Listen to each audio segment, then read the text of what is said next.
Hey guys, in this video, I'm going to show you how to fix kernel injector failed to find Roblox process. So if you've been struggling with this issue, first, you need to search for settings in the search bar at the bottom, and then click on the settings option right over here to open up the settings panel. From here, click on apps, then click on installed apps, and then scroll all the way down to the bottom until you find Roblox.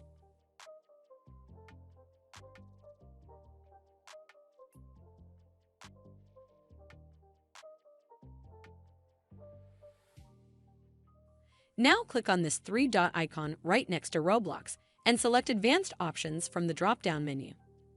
Once you're on this screen, you need to scroll down to the Reset section, and over here, you need to first click on this Repair button, and then go back and launch the game to check if it fixes the issue. In case if the issue still persists, you need to head back to this page again and click on Reset. And then after resetting the game, you need to open up the Microsoft Store on your system, and then search for Roblox.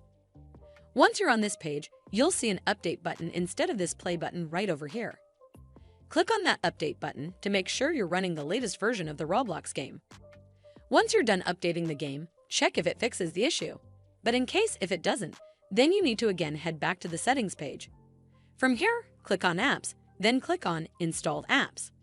And then scroll all the way down to the bottom until you find Roblox.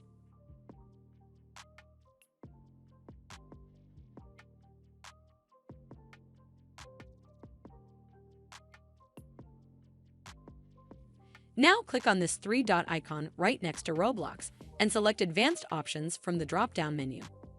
Once you're on this screen, you need to make sure that this power optimization option is set to always.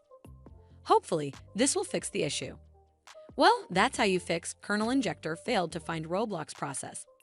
I hope you found this video helpful, and if you did, make sure you give it a thumbs up to see more videos like this, and don't forget to hit that subscribe button. We'll see you in the next one.